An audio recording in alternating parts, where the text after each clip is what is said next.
오늘은 시편 126편 5절 6절의 말씀 가지고 지난 시간에 이어서 평생 기도의 사람이 되는 방법, 평생 기도의 사람이 되는 방법, 이 제목의 말씀으로 선포하겠습니다. 우리는 말씀, 성령, 기도, 우리 신앙생활의 가장 베이직이 바로 이 세 가지라고 얘기하면서 말씀과 성령에 대해서 보았고요. 지난 시간에는 기도에 대해서 또한 처음에 그 오해와 이 본질이 무엇인지를 보았습니다. 그 다음에 우리는 오늘 구체적으로 평생 기도의 사람이 되는 방법에 대해서 한번 여러분과 나누겠습니다. 자, 바로 본론으로 들어가겠습니다. 평생 기도의 사람이 되는 방법. 첫 번째입니다. 기도를 한 방법으로 생각해서는 안 됩니다. 많은 교인들이 기도에 대한 설교를 듣지만 실제로 기도가 하는 것이 그렇게 쉽지 않다고, 기도하기가 힘들다고 말을 합니다. 찬송가 가사 중에 기도하는 그 시간, 그때가 가장 즐겁다라고 하지만 실제로 기도하는 한 시간이 얼마나 힘이 드는지 모릅니다. 그런데 어째서 기도가 즐겁다고 합니까? 차이는 하나입니다. 기도가 이렇게 힘든 것은 마음에 하나님께 완전히 맡기지 않았기 때문입니다. 기도를요, 한 방법 정도로만 생각하기 때문입니다. 아직 내가 원하는 것이 있고, 내가 소원하는 것이 있고, 내가 하려는 방법이 있으니 기도가 힘든 것입니다. 여러분이 살아가는 방법이 많습니다. 그 중에 기도가 한 방법일 뿐일까요? 그렇게 생각하시면 기도가 안 되죠. 내가 이렇게 기도만 할 것이 아니라 나가서 할 일이 많은데, 이런 생각이 자꾸 들어서 우리는 집중하는 기도를 하기가 어렵습니다. 5분, 10분 기도에 매달려지지가 않습니다. 기도가 기쁨이 되는 사람은 다른 방법을 포기합니다. 실제로 살아보면 알지만 기도 외에 다른 방법으로 통한 일이 없지 않습니까? 결국 하나님이 역사하셔야 되는 것입니다. 아무리 좋은 계획을 세우고 아무리 그럴듯한 길도 하나님과 통해야 되고, 하나님의 뜻과 다르면 열심히 살면 살수록 손해가 되는 길이지 않습니까? 이렇게 결론을 내려야 합니다. 여러분, 기도로 하나님의 뜻을 알고 그리고 기도의 능력을 경험하는 것이 아니고서는 다 헛수고다. 그래서 우리가 선포할 것이, 하나님 이제는 다른 방법 다 버립니다. 이제 내게는 기도 외에는 다른 방법이 없습니다. 이런 선포, 이런 고백이 있어야 합니다. 이런 결단이 있어야 합니다. 이런 결단을 한 사람은 기도가 쉼이 되고요, 기쁨이 되고요, 방법이 되고요, 능력이 되는 것입니다. 내가 무슨 도장 하나 찍어야 할 때도 내가 기도한 것이 아닌데, 그러면 손해볼 것 같아도요, 잠시 보류하고 먼저 하나님께 기도하고, 여러분, 그렇게 해서 도장을 찍어야 되는 거죠. 이렇게 살아야 됩니다. 그러면 그때부터 기도는 여러분의 모든 삶의 능력이 되고 위로가 되고 쉼이 되고 역사가 일어납니다. 두 번째, 여러분, 기도할 때는 기도의 용광로가 준비되어야 합니다. 기도의 용광로가 준비되어야 한다. 기도는 하면 할수록 더 뜨거워지고, 기도하지 않으면 기도는 식어집니다. 이게 원리입니다. 하면 뜨거워지고 안 하면 식어지는 거예요. 왜요? 기도는 용광로와 같은 것이기 때문입니다. 기도할 제목이 얼마나 많은지 한번 생각해 보십시오. 가족들이나 교회 지체들이나 구원받지 못한 사람들, 또 내 삶에 있어서 결정해야 되는 것 순간들. 기도할수록 기도의 지경은 넓어지고요, 더 많은 기도의 제목들이 떠오르지만, 기도하지 않을수록 이 모든 것들은 수채구멍으로 빠져나간 것처럼 바짝 말라 결국에는 기도해야 될 아무런 이유가 없는 것처럼 그런 자신의 모습을 발견하게 됩니다. 기도가 완전히 식어버렸기 때문입니다. 기도가 불이 붙은 사람은 기도가 끊임없이 일어납니다. 기도할 제목이 한도 끝도 없이 많습니다. 기도 노트를 보면 너무나도 공간이 빡빡 차여 있는 거죠. 뜨겁게 타오르는 아궁이에서 장작 하나를 꺼내 차가운 아궁이에 던져 넣으면 그렇게 잘 타던 장작이라도 불꽃이 힘을 잃고 사그러들고 마는 것 아시죠? 똑같은 장작이라고 뜨거운 아궁이 속에서는 잘 타던 장작이 아주 냉랭한 아궁이 속에 넣으면 다 꺼져 버립니다. 분명 하나님의 말씀은 세상을 변화시키고 인생을 변화시키는 능력이 있습니다. 그러나 그 말씀이 어떤 기도의 아궁이 속에 들어있느냐에 따라 역사가 달라지는 겁니다. 기도의 용광로가 뜨거운 성도 속에 말씀이 들어가면 정말 말씀은 기적을 일으켜 주는 거죠. 그러나 기도가 식어진 가운데 있으면 능력 있는 말씀을 듣고 깨닫고 은혜를 받아도 한순간 머릿속에 맺힌 인상으로 끝납니다. 그 깨달음이 마음까지 다다르지 못합니다. 말씀대로 살게 되지도 못하고 역사가 나타나지도 않는 것입니다. 예를 들어 사랑으로 소문난 교회가 됩시다. 그렇게 얘기했다고 합시다. 정말 좋은 말씀이잖아요. 이것 또한 하나님의 계획이 있죠.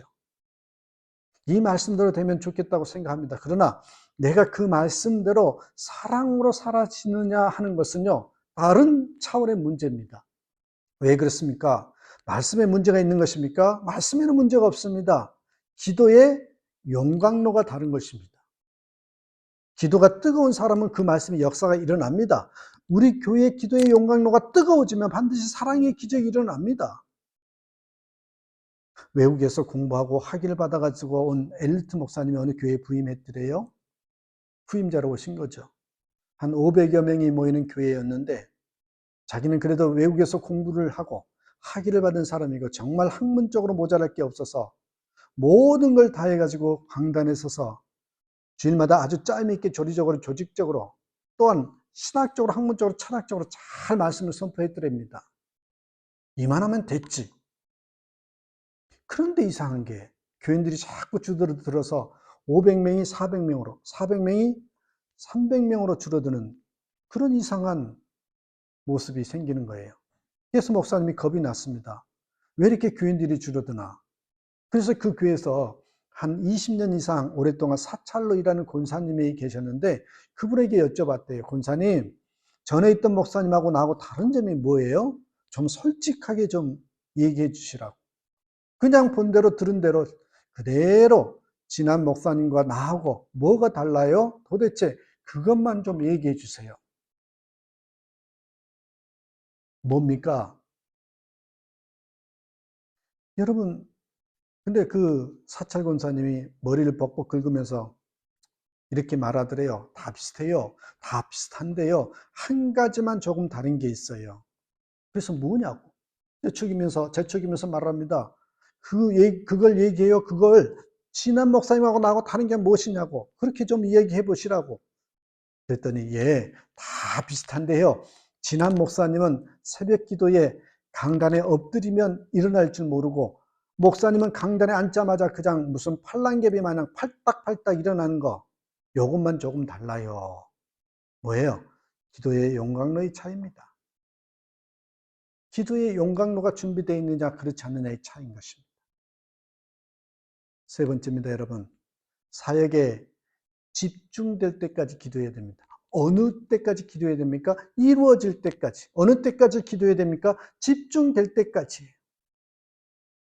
저는 인격적으로 예수님을 만나 알면서 제 판단만 있는 것이 아니라 주님의 판단이 있음을 깨닫게 되었습니다. 예수님께서 나와 함께 계시다는 것을 알게 되면서 주님의 판단이 있음을 알게 된 것이죠. 내 눈에 보기에는 이렇게 판단이 되지만 예수님은 어떻게 보실까? 예수님은 어떻게 판단하실까? 이것이 의식되면서부터 내 생각대로만 살 것이 아니구나 하는 것을 그때서야 알았습니다. 여러분 이사야 55장 8절 9절에 여호와의 말씀에 내 생각은 너희 생각과 다르며 내 길은 너희 길과 달라서 하늘이 땅보다 높음 같이 내 길은 너희 길보다 높으며 내 생각은 너희 생각보다 높으니라.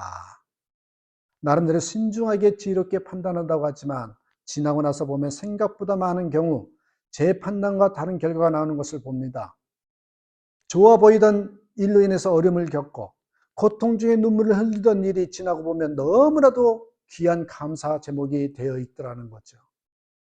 기대한 사람에게서는 실망을 하고 전혀 기대하지 않던 사람에게서 하나님의 역사를 보았습니다. 이전에 목회할 때 어떤 중요한 프로그램이나 결정을 내릴 때 제 나름대로의 기도의 원칙이 있었어요. 그게 뭐냐면 그걸 결정하기 전에 반드시 2주 동안은 기도를 하자. 그래서 계속 기도가 되고 업그레이드가 되는 내용이 있으면 자꾸 거기서 집중하게 만들면 하나님이 하라는 사인이구나 그렇게 생각합니다. 하지만 2주 동안 작정하고 기도하는데 그것들이 점점 생각들이 사그라지고 하나님이 원하지 않는 것으로 여겨지면요. 그 생각을 바꿉니다. 그렇습니다, 여러분. 내 생각과 주님의 생각은 다르다. 이 사실 하나를 분명히 믿고 무슨 일이든 어떤 상황이든 기도하면서 하나님의 말씀을 듣고 판단하면 됩니다. 주님이 나와 함께 계시고 내 생각과 주님의 생각이 다르다는 점을 정말 분명히 믿으면요. 기도 안 하고 견딜 수가 없습니다. 그러면 언제까지 기도해야 합니까? 제 경험입니다. 기도하고 난 다음에 나타나는 현상이 사역에 집중이 생기게 됩니다. 그때까지. 이거 하나 붙들어야 되겠다. 밤낮 이거 했다 저거 했다가 하니까 아무 열매가 없는 겁니다. 이거 하나 붙들어야 되겠다. 그때까지 기도해야 됩니다. 우리가 하나님께 기도하면 모든 일이요. 뭐 어떻게 되냐면 분명해져요. 선명해진단 말이죠.